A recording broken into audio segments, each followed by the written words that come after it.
同埋好多謝所有一路好支持我哋嘅所有 DJ。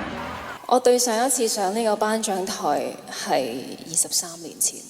確實好多人咧去追隨佢嘅人生目標啦，或者可能成就，大家都難免咧可能會諗啊，我要快靚正，要有 noise 嘅，要好大單嘢咁樣做出嚟嘅，但係就變咗好容易忽略咗一樣嘢啦，就係一套公式咧未必可以擺喺每一個人身上面嘅。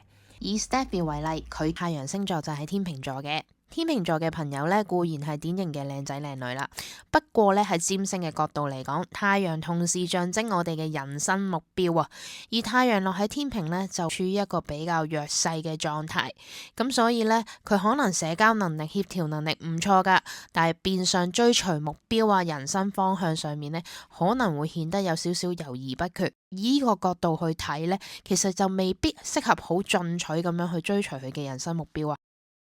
而要追隨目標咧，其實都要睇一個人嘅行動力噶。火星咧就係象徵一個人嘅行動力啦，同埋佢嘅慾望等等。喺 Stephy 嘅星盤裏邊都睇到啊，佢嘅火星係處於處女座嘅。通常土象星座咧會比較謹慎啦、守成啲啦、務實啲嘅。如果喺處女座就更加會小心翼翼啲啦。咁所以佢講到，無論行得幾慢，無論行得幾細步，我都一直向前行。正正咧就好適合火星處女處事嘅風格啦。同時佢嘅火星咧亦都同金星咧係形成一個合相啦。咁受到金星影響咧，佢自然行動力同埋計劃起上嚟咧，亦都能夠咧得到一啲協調嘅能量啦。再加上佢嘅火星同土星咧產生六合，土星咧能夠有效咁樣壓制火星佢嘅動能啦。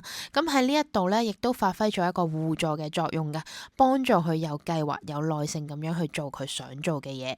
嗱，以上呢啲咧只係佢星盤裏邊一部分嘅解讀嚟嘅啫。其實每個人嘅星盤都係獨一無二噶，最重要咧都係你能唔能夠揾到一個持之以恆嘅方法，去幫助自己達成自己嘅目標。